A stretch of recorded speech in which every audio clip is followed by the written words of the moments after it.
اختیار ولی خان صاحب، بادشاہت کا دور چل رہا ہے ایک طرح سے، نہ تو اپوزیشن ہے، پاکستان تحریک انصاف خود اپنی غلطیوں کی وجہ سے ایک سٹرونگ اپوزیشن کا کردار ادا نہیں کر پا رہی، دوسری طرف عدلیہ کے حوالے سے بھی آپ پر یہی ایک تاثر ہے کہ اگر کسی جج کے فیصلے پسند نہیں آتے تو پھر اس کا ٹرانسفر ہو جاتا ہے، تیسری جگہ پر کوئی احتجاج کرنے کے لیے بھی باہر نہیں آ رہا، تو اتنے سازگار ماحول کے باوجود بھی کیوں وہ وعدے وفا نہیں ہو رہے جو الیکشن کمپینز میں کیے جاتے ہیں یا کیے گئے؟ اب آپ نے سوال کر دیا تو میں آپ کو تھوڑا سا پس منظر بتا دوں.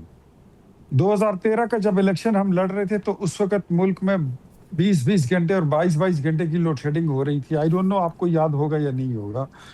اور ہر چوک میں دھماکے اور بارود کی بو تھی اور ہر جہاں اب دیکھیں تو دہشت گردیاں ہو رہی تھی. ہم نے وعدہ کیا تھا کہ ہم بجلی بھی بنا کر دیں گے اور ہم امن بھی آپ کو دیں گے.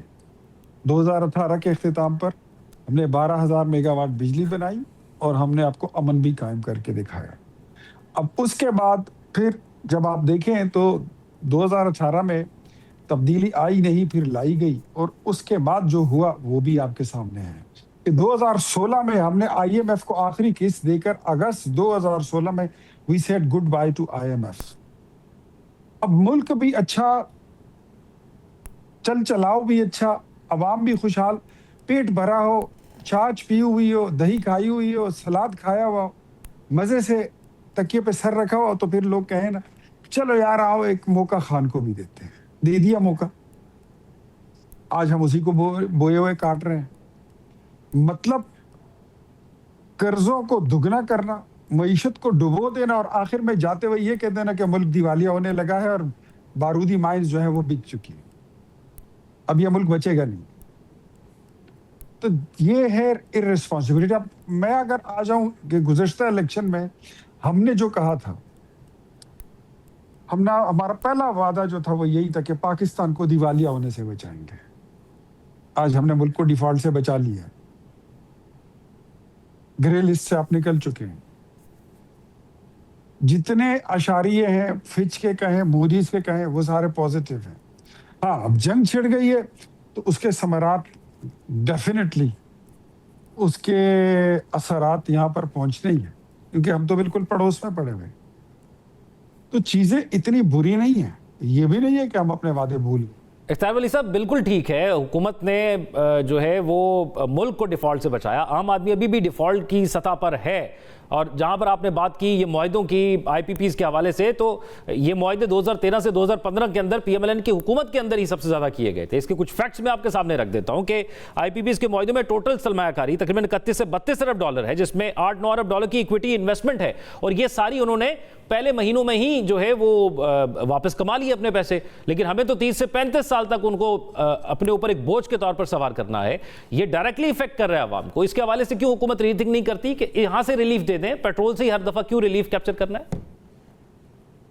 نہیں، میرے خیال میں ادھر آپ تھوڑا سا، یا آپ کی نالج اپڈیٹ نہیں ہے، یا آپ کو جس نے انفارمیشن دی ہے وہ پھر انکمپلیٹ دی ہے. میٹھا میٹھا ہاپ ہاپ کڑوا کڑوا تھو تو نہیں ہو سکتا. میں یہ بحث کرنا نہیں چاہوں گا کہ آئی پی پیز کے معاہدے شروع کس نے کیے تھے، لیکن اس میں کوئی بھی حکومت، وہ ہماری دور میں بھی ہوئے، وہ پاکستان پیپلز پارٹی کے دور میں بھی ہوئے، اور وہ عمران خان کے دور میں بھی ہوئے. اگر وہ جرم تھا تو اس میں تمام پولیٹیکل پارٹیز پھر مجرم ہیں. لیکن آئی پی پیز کے معاہدے ختم کرانے کا کریڈٹ یہ پی ایم ایل این کو جاتا ہے. آئی پی پیز کو سائیڈ لائن پہ لگانا اور قوم کی جان چھڑانا یہ بھی مسلم لیگ نون کا ہی کریڈٹ ہے. Nobody can did it. And میں آپ کو پھر بھی بتا رہا تھا کہ ہمارے بعد بھی کوئی یہ نہیں کر سکتا. We are the one کہ ہم تو ڈیلیور بھی کر لیتے ہیں. ہمارے علاوہ کسی کی ڈیلیورنس ہے تو آپ مجھے بتائیے کس نے کیا ڈیلیور کیا. الیکشن کے وعدوں کی بات کرتے ہیں تو بتائیے کسی نے وہ 50 لاکھ گھر بنائے، کوئی وہ کروڑوں نوکریاں، وہ بلڈوزر پھیرنا گورنر ہاؤسز پر، وزیر اعظم ہاؤس میں لائبریری بنانا، یونیورسٹی بنانا کسی نے کیا؟ Nobody can did it. جھوٹ وہ ہے. آئی پی پیز کی ضرورت بھی آپ کو اس وقت آئی تھی جب آپ کے ملک میں انرجی کرائسس تھی، اور انرجی کرائسس کو دور کرنے کے لیے آپ کو فلفور معاہدے کرنے پڑے.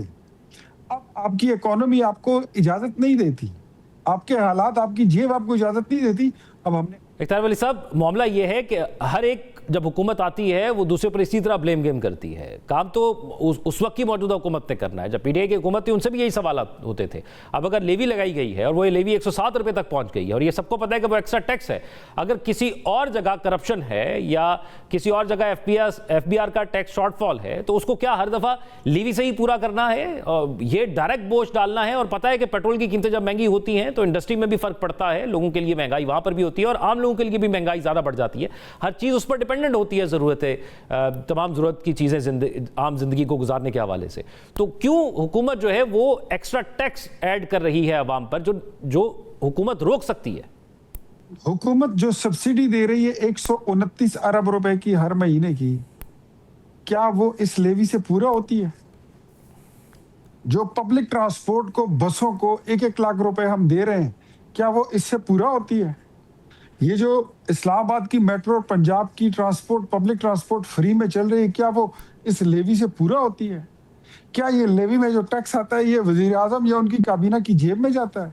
ڈسپائٹ یہ کہ آج ہم ٹی وی پر میں خوش ہوتا اگر آپ یہ ڈسکس کر رہے تھے، کوئی بندہ تو یار کسی کے اچھے کام کی تعریف کر لے.